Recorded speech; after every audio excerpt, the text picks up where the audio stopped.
Hey, everybody, and welcome to this month's Lowcountry Book Club Book of the Month talk. This is, of course, Mary Alice Monroe. I know everyone's been looking forward to it because she's always one of our favorites. And the Thank you. book, we're so happy to have you. Thank Uh, you. the book this month is one of her older titles, Time is a River, which I was just telling her. I read this book when it first came out in 2008 and loved it so much. Actually, as much as I adore your low country books, and I adore your low country books, we all do, this novel immediately became one of my very favorites of your titles. You write about the mountains as compellingly as you do the coast. One of the group members had this to say: maybe not a traditional character, but I felt like the nature surrounding the cabin was so well written. When I finished reading, I missed the characters, but I also missed the descriptions of the water, woods, and overall calmness of the outdoors. The atmosphere offered healing to Mia as much as any other character. And for me, the mountains have always felt like a refuge, where the beach was more my fun place. And so the descriptions of the setting in Time as a River sort of took me to that refuge. And I wondered if you had a similar perspective on the two places. Well, first of all, that's a lovely, lovely comment, and it hits the nail on the head. I am a Carolina girl, true and true. I have a house in North Carolina and a house in South Carolina. In fact, I just returned home here in South Carolina, which is why I'm all beachy today. If I'm up north, I'm in greens and browns, but it is a different feeling, Yeah. north and south. And especially the change of seasons. I think this, by the way, is one of the most remarkable seasons we've enjoyed with the leaves, just magical. Beautiful. But this is a book about healing. And I always say to people, it's not about the cancer, breast cancer. It's about survival. Right. And I used to work. The reason I wanted to write this book and set it in North Carolina is because I joined a fly fishing group of women, the Damsel Fly Fishers, which I just enjoy, love the name. And this is about 15 years ago at least. And it just, when I hear a title or a comment, it's instinct. Do you feel like that, Susan, where you just like, no one has to say you should write about? I know it. I hone in on it. And fly fishing and women and being in the mountains and that whole, I always write about groups of women. So I kind of said, I just knew so I called them up. They let me go fishing with them. I became a member, and I met Star Nolan, who is Brookfield Guides in Asheville. And I learned how to fly fish. I became involved because Star is a psychotherapist as well as a fly fishing guide. She does casting for recovery. And now Casting Carolina. So I was getting to be a better fly fisher. And I was writing other books, but there's always that in the back of my mind, something's going on here. I percolate because I never know what the story is until it sort of comes to me through working or volunteering. So over the course of years of fishing and fly fishing and getting better, I became a volunteer with her organization, Casting Carolinas. And where breast cancer, it's a real group. So if anyone out there has had cancer anytime 20 years ago, it's an organization called Casting for Recovery and Casting Carolinas, two separate, where it's an absolutely free weekend. And that's where the character Mia was involved in. You go to the mountains of the Carolinas or any state that you're in where they have fly fishing, and the whole exercise of moving the rod, the lightweight rod, is good for a lot of the muscles that are hurt as a result of breast cancer. But if you've had cancer of any kind, it's about the camaraderie of women. So you learn how to fly fish, number one. They get you out to the river, which is a purpose to connect you to nature, to connect you to water, which is healing. And there's something very healing about connecting with life at the end of that line, that invisible line. And it's all catch and release, by the way. I was going to ask that. Yeah, very firmly catch and release. In fact, the survivors would never tolerate if anything happened to that fish because they're so connected to that fish. Oh. Anyway, while working with the Casting for Recovery, that's the meat of the story. I might be interested in the animal that I'm researching, but there's always got to be the story that I want to write. So for me, breast cancer, and my mother and grandmother all had died of breast cancer, so I was already plugged into it. Right. And I wrote a story about a woman who, at the beginning of the book, had just finished a retreat. Mm-hmm. And this is not a spoiler, but at the very beginning, a dramatic incident where she comes home and her husband's having an affair. And the reason it seems trite, but I wanted to show something that we found. It's a bit of a what do you call it? Overstatement. Mm-hmm. But with women cancer survivors in all the conversations, there seems to be two kinds of husbands in that group. One is the supportive husband that says, I'll be there for you. They go shopping. They're going to get their reward in heaven. Right. The second one is like, checks out. I can't deal. And I just can't deal. Right. So her husband was in that latter category. Right. And she meets someone else. So I bring her, the goal was, as the writer, to have her connect with the fly fishing guide who gives her a cabin in the mountains, and it's outside, south of Asheville, near Saluda. That's the location where I live. And I wanted to use the mountains as a place for healing and to show that for Mia, it was the mountains and also the story, which I'll go into later, about Kate fly fishing. Her name is Me. Me. I wanted her to be the universal me for everybody. And she comes to grips not just with the cancer, but how to live again. Right. And that's the universal question, whether you get a divorce or your parents pass or your childhood trauma, or of course, any kind of illness or cancer. If you survive, you always fear that boogeyman under the bed coming back. The bruising, the trauma. So how to get over trauma is complicated, and nature is a great healer. So if I put her into the healing environment of the mountains, this isn't a beachy book. This is mountain, compost, leaves, river. But it was so soothing. I mean, just being in that environment and envisioning it as you're reading is just, I mean, the water over the rocks and all. I mean, it just, I don't know. I spent a lot of time in that water. Yeah, it just was so soothing, and it makes me want to just read this book over and over again. It's almost like a tonic, it's like a soothing kind of thing. It just you did that well. That was the intention. Some people say, should I give this book to a friend of mine? She just got over cancer. I say, absolutely. If she just got the diagnosis, give it to her. It's a very positive healing book. It's not about being scared. It's about moving forward and finding joy in life again. And so, of course, there's a love story in it. There is, a group of odd collection of women up in the mountains. And I love groups of women. I think we heal each other. Yeah. I love odd groups of women. That's my favorite kind of book. Give me a group of women and the fun things they're doing. And you certainly have some great characters in this one. They're quirky. They're really, really quirky. And the one character, it's interesting. This was a really difficult book to write in some ways because it's a different location for me, but I wanted my readers to feel that same attachment to the landscape in the mountains as they do in the South where I'm on the beach.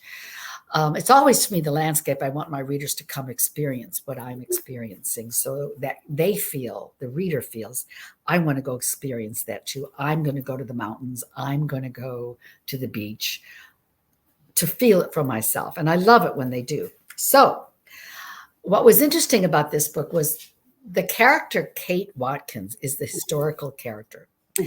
And I have her in the book for a couple of reasons. One is fly fishing is a great sport for women.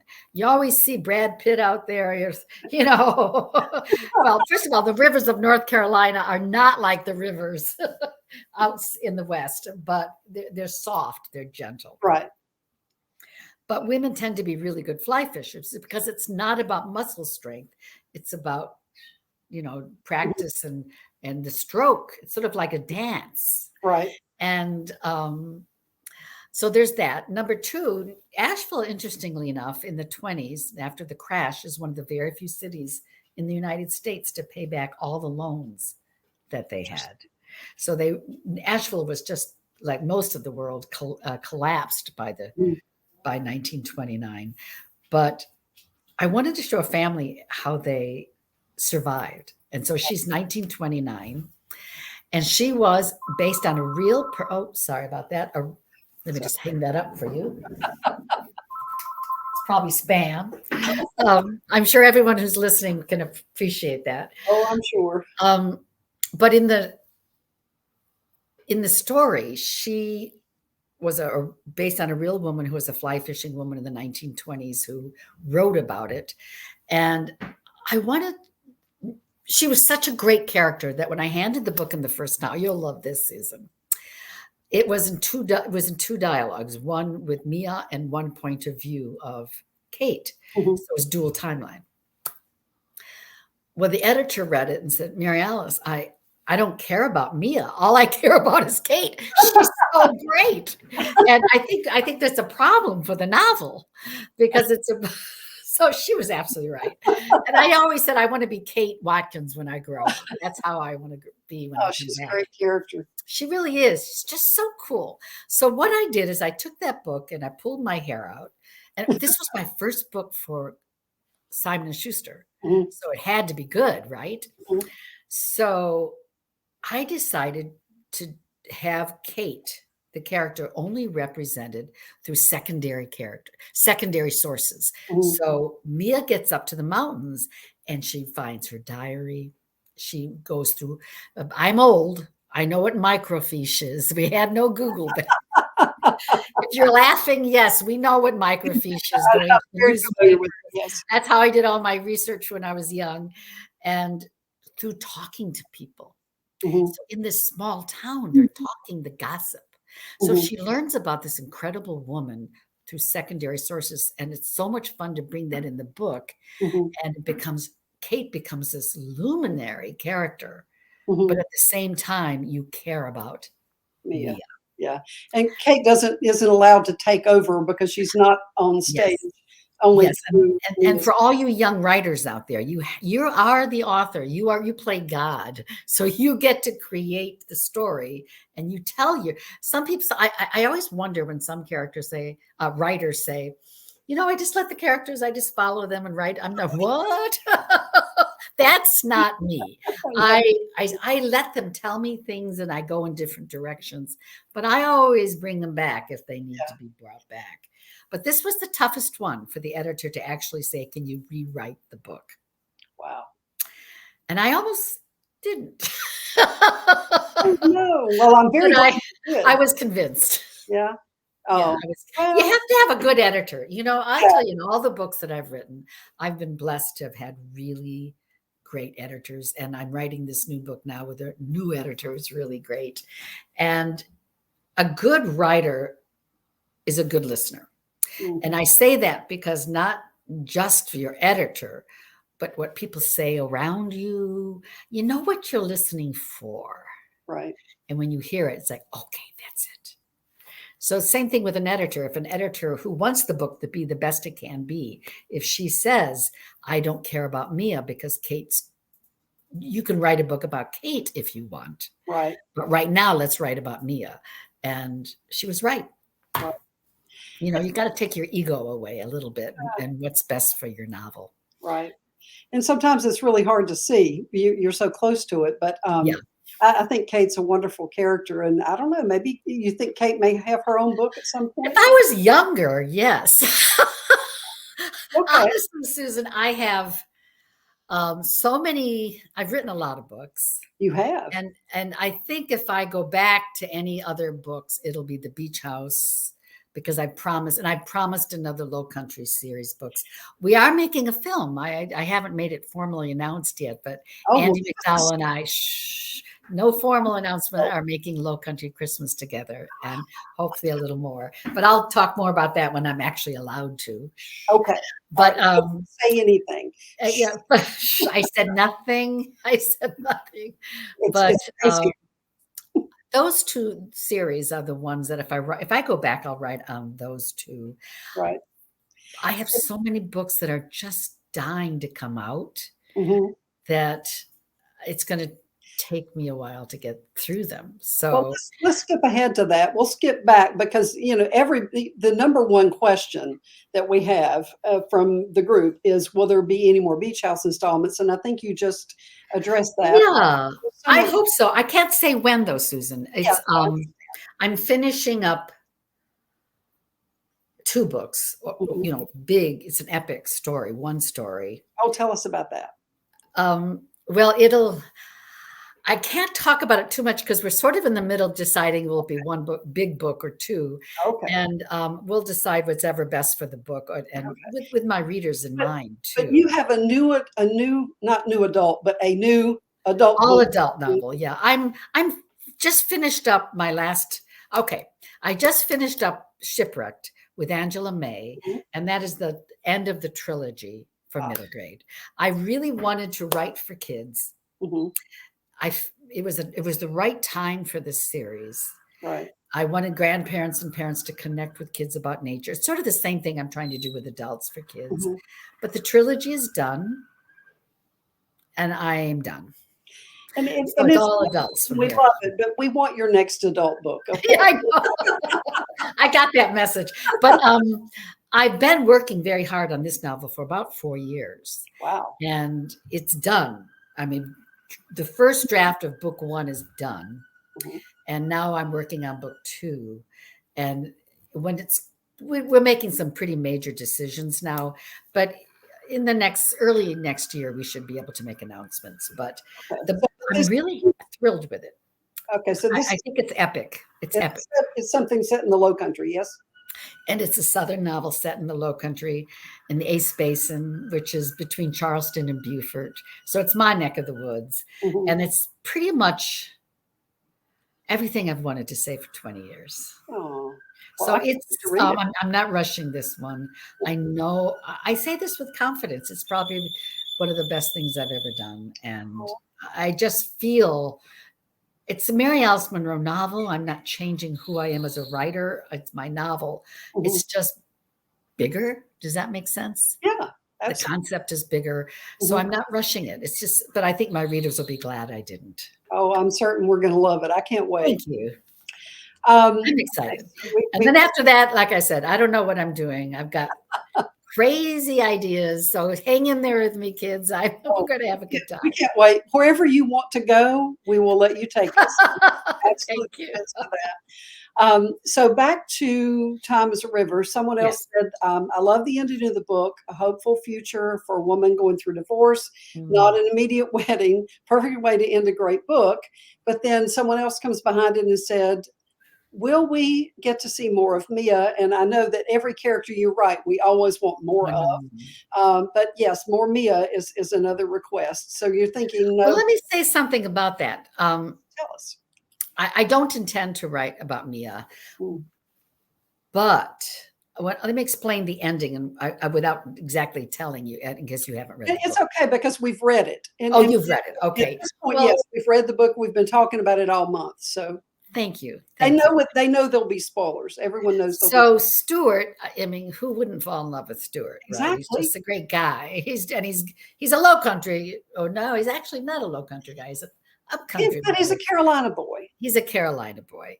But he's also, who wouldn't fall in love with him? But I think what was important, and I thought about this a long time, what was important for Mia in this novel was to find herself, to Mhm. find her own strength. Right. So when she said goodbye to Stuart at the end, it wasn't a farewell forever. Right. She went home because she had divorce and Mhm. job, and she had to Let's settle take her care of, life. We knew when that car went down the road, she was going to be okay. right. And to my mind, she's an idiot if she doesn't finish up and come back up. Well, So, and you know what I mean? I think everyone knows in their heart she's going to come back to yeah, Stuart. I didn't think I had to spell it out. right, The main point of the novel was her survival. right, So we answered that major story question. right. But will she go back to Stuart as the author? Yes, she does. And I always assumed that. I always assumed that she would because, as you say, who wouldn't? I mean, she clearly wasn't crazy, and I mean, No. And um, she was happy she found her tribe up in the yeah, mountains. yeah, And but she had to tie up the knots right, of her life in Charleston. right, But we knew she now had the strength to do that right. and make good decisions. Where at the beginning she was just escaping and not knowing who she was. And we've all been there. Oh We're yeah. at a time where we don't know what to do. Mhm. And that's where girlfriends are so great. And a lover is a great thing too, to make you feel appreciated, and the landscape to get out. I always say this book is not about fishing. I mean, I never care when I'm fly fishing Mhm. if I catch a fish. Right. What can It's you bring getting me back, right? out to the water. I'm kind of a driven personality, if you haven't figured that out. I mean, I like to go out, but I have to do something. I can't just like walk around a lot. I get bored. So Right. if I'm fishing, it's about where I'm landing the Mhm. fly. It's dancing with the fish. Mhm. It's a game. And I'm playing with the river. And while I'm there, I see the butterflies, the color of the leaves, I listen to the river. You're in the water, in the Right. flow of nature. If otherwise you're stuck in your house or on a nice little path, you're not experiencing the wild. So Mhm. I like to get my readers at least on the page into the river. And that was the point of the whole book, is get outside, listen to the river, you know. Well, I definitely felt like I was there when I was reading it, and it made me want to do that. And I love, well, where I live is actually not all that far from Saluda, and that we Yeah. live near Travelers Rest in northern Greenville So County. pretty. Yeah, it's Is very, this not the best fall ever, by the it's way? gorgeous. It's absolutely gorgeous. I Uh, mean, I think it was all the rain we had in the spring. yeah, But but if y'all leafers out there, go take a look. It's yeah. really nice. I love going up, and it's not very far from where we live. Going up to the mountains and just driving through, and the Yeah, river many times is along the side of the road, and you can just drive through and enjoy the leaves and the river and the whole. And it's just so very exactly. soothing, and it just feels like you're just crawling A up into little, this. I don't know, this little refuge or something. It's yeah. quite lovely. You know what makes me grateful? When I was like I said, driving home, and I just looked, and as far as I could see, that it was like a tapestry of Mhm. color. And I think that's my new hashtag grateful, because I'm in good health. I'm happy, and I see this. That's just, you're so grateful that you can have this experience. So all over the country, it's beautiful. Here in the South, of deep South, where I am by the beach, people say, well, there are no colors, but there are. Oh, there. The marsh grass is all golden, and the migrating. Today, for the first time, I saw the monarchs come through there. Oh, And so there's beauty wherever you are, if you just care to find it. very true, very true, and lots of it on the Lots. coast where you are now, and up in the mountains as Oh, in well. the Midwest, you got all everywhere. Oh, there's so many beautiful places for sure. Absolutely. Let's see. All right, so we have another question. Someone says this is a general question, but I would like to know how Mary Alice chooses names for her fictional characters and places. That's a good question, and it never is the same. It depends on the book that I'm writing. There are times when I try to find books that are regional. I'm sorry, names Mhm. that are regional. Um, I have chosen names if people are clever, like with the book club, of all the characters were named after famous female authors, feminist authors. I try to play with it a little bit, but for the most part, it's a name that suits the character. In the novel I'm writing now. Her name is Eliza, and she's a Pinckney, which is a big name in the Oh, Southeast yeah. in Charleston. And she's actually a descendant of Eliza Pinckney. Oh, And the reason I chose her is because her role is running a plantation and being strong-minded and petite. She was the actual model for my character. So I gave her the actual name, and she's a descendant. So there are times when I choose, especially in the one I'm writing now, it's about Southern plantations, and I do want to be sure I get the names right, and you need to be very careful not to step on toes, because I don't like to use real people's names. right. Because if you say, unless you become a character as a charity item in my novel, Right. you a very minor character, you have to be careful Right. not to ever insult or say anything. So if I have used someone's name without knowing it, it was Mm, purely coincidental. But each book drives my thinking a little different. right. I was just reading Demon Copperhead. Are I you reading that? I haven't read it. Oh, it's, actually, to be honest, I am listening to it on audiobook. I'm a big audio lover. Mhm, And the quality of the experience is often based on how good the audio author, the reader is. right. So the young man who's demon, is the voice of this character so perfectly. I highly recommend the audio version because he's an Appalachian boy. But look at that name, Demon Copperhead. And of course, she used Dickens's David Copperfield Right. as the model, Right. but she explained how he got his name. And so the name was very important Mhm. in that novel. And I'm sure she worked on that very hard. So for each book, you have to ask, are names important? Can it be any name? Should the name carry a message? You know, Mhm. um, that's an author's tough decision. You put a lot more. I mean, I'm not saying I don't put thought in it, but I think you put a lot. I mean, clearly you put a lot of thought in it, and I'm in awe, as I often am. Okay, I think we have made our way through the questions. All right. Is there anything else that you can share with us about your upcoming adventures with the new book, or anything else that you have going on that you'd like to share? What have I not asked that we should know?